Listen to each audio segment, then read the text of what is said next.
No Soap Radio is a fascinating and slightly cruel prank. Imagine you're in a group, and someone tells a nonsensical joke that seems completely random. Two elephants are sitting in a bathtub. One says, "Pass the soap." The other replies, "No Soap Radio." There you are, sitting in the room, trying to figure out this masterpiece of a joke. The punchline doesn't relate to the joke at all, and both the listener and the teller know that. But the funny part is that the comedian laughs heartily, pretending it makes sense. If others start laughing too, the comedian asks them to explain the joke. The confusion and embarrassment that follow are the essence of this humor. So basically, the comedy is not the joke itself, but in the consequences. Anti-humor thrives on subverting expectations. A classic example is the Shaggy Dog story, a long, detailed tale that seems to build up to a punchline but ends anticlimactically. Here's my favorite example of this humor. A tall, weather-worn cowboy walked into a saloon and ordered a beer. The regulars quietly observed the drifter through their half-closed eyelids.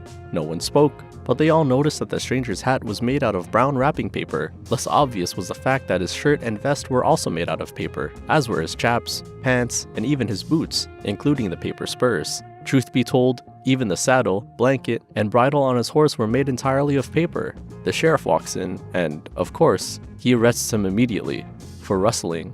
I honestly don't know why I found this anecdote funny, but I always have this silly smile when I read it. The absence of a traditional punchline catches the audience off guard, making them laugh at sheer absurdity. And ain't that wholesome? Simple, pure joy. Sarcasm is the art of saying something but meaning the opposite, often to express disdain or mockery. Picture a rainy day and someone says, "Great weather we're having." The humor lies in the contrast between the words and the reality, amplified by tone and context. The best example I could find goes like this. My ex-girlfriend was hit by a bus near my house, and I said to myself, that could have been me. Then I remembered, I can't drive a bus.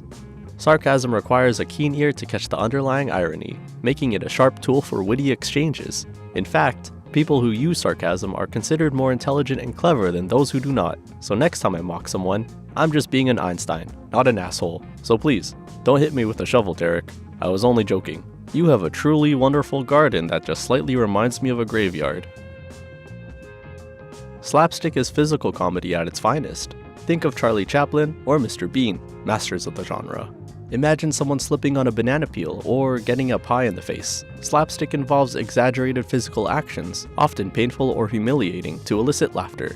It's universal because it relies purely on visual gags, making it accessible to audiences of all ages and languages. But even though I love Charlie and Mr. Bean, let's be real here, it doesn't require much effort to make such a joke. This type of humor is the simplest to understand, which is why it's almost always the #1 choice in cartoons and silly TV shows, for the largest part of the audience to surely get the punchline.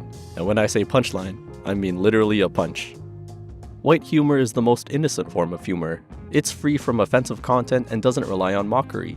Consider a classic joke. Why did the Scarecrow win an award? Because he was outstanding in his field. Not funny? Well, here goes another one. What's the best thing about Switzerland? The flag is a big plus. Still not impressed? Well, maybe you're just a big comedy expert and such foolish jokes can't make you giggle. But for me, white comedy is perfect to cheer up a friend and make him smile in a grim situation. This type of humor is ideal for children and teenagers, maintaining a positive, playful tone without insults or negativity, the way humor should be, kind and easy. Dry humor features inexpressive delivery and a serious tone. Imagine a comedian saying, "I used to be indecisive. Now, I'm not so sure." The humor lies in the deadpan delivery and the wit of the observation.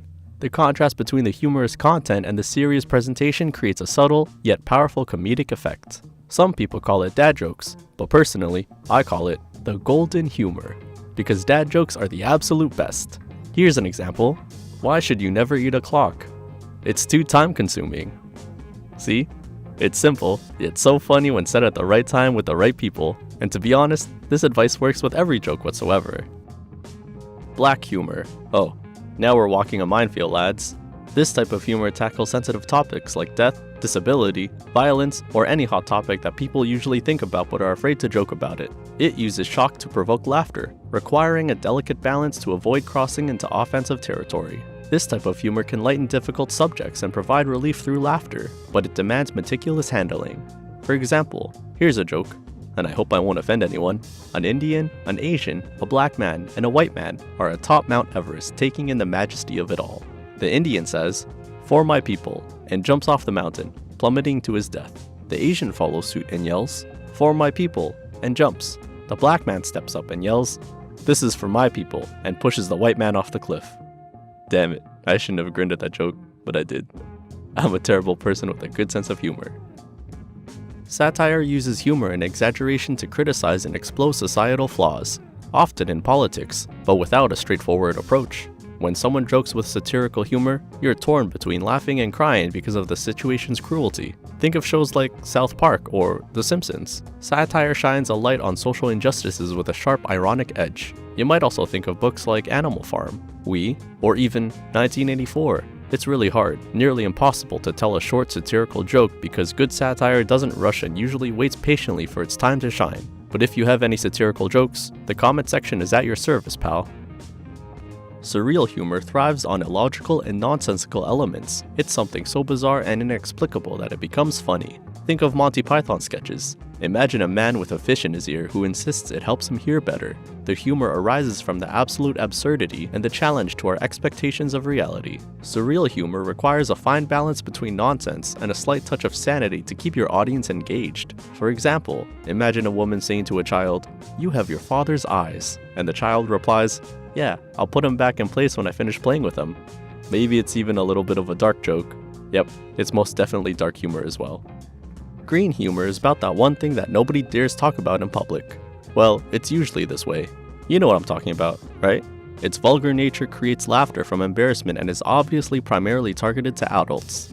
I'm not sure if I'm allowed to joke about this, but here goes nothing. A reporter asks a random person questions on the phone. "Hello?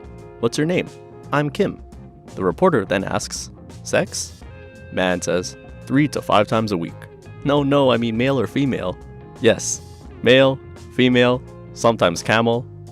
The absolute best thing about this humor is that it's easily understood across different social classes, cultures, and genders. Because, let's be honest, it's an instinct, and all of us are dirty-minded animals. Reaffirming and autodestructive humor both involve self-irony. Reaffirming humor is a healthy way to laugh at oneself, especially in tough times. For example, "I'm not clumsy, the floor just hates me." Such jokes lighten the mood and help cope with adversity. Autodestructive humor, on the other hand, leans towards self-deprecation, such as, "I'm not good at multitasking. I can waste time, be unproductive, and procrastinate all at once." Or it might sound a little more brutal, like, "I feel like comparing myself to the Hunchback of Notre Dame is probably more insulting to the Hunchback of Notre Dame himself."